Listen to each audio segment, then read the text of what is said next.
ബംഗാൾ രാഷ്ട്രീയത്തിൽ വൻ വഴിത്തിരിവ് സൃഷ്ടിച്ച സുപ്രധാന പേരുകളാണ് നന്ദിഗ്രാം, ലാൽഗഡ്, ജംഗൾമഹൽ എന്നിവ.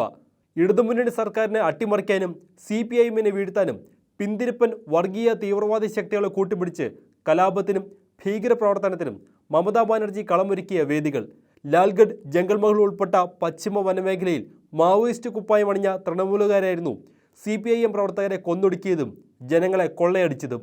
ജനങ്ങളെ തെറ്റിദ്ധരിപ്പിച്ച് കലാപത്തിലേക്ക് നയിച്ചവർ തന്നെ തെരഞ്ഞെടുപ്പ് ഘട്ടത്തിൽ ബൂത്തുകൾ കൈയടക്കി അട്ടിമറി ഉറപ്പാക്കി.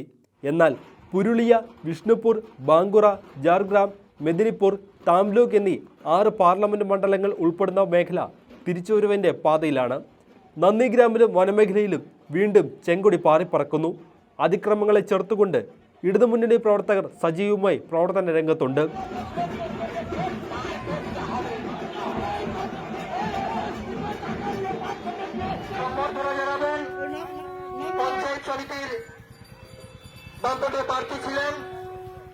വിഷ്ണുപൂർ, ബാങ്കുറ, ജാർഗ്രാം, താംലൂക്ക് എന്നിങ്ങനെ 4 CPIM-ഉം മെദിനിപ്പൂരിൽ CPI-യും മത്സരിക്കുന്നു.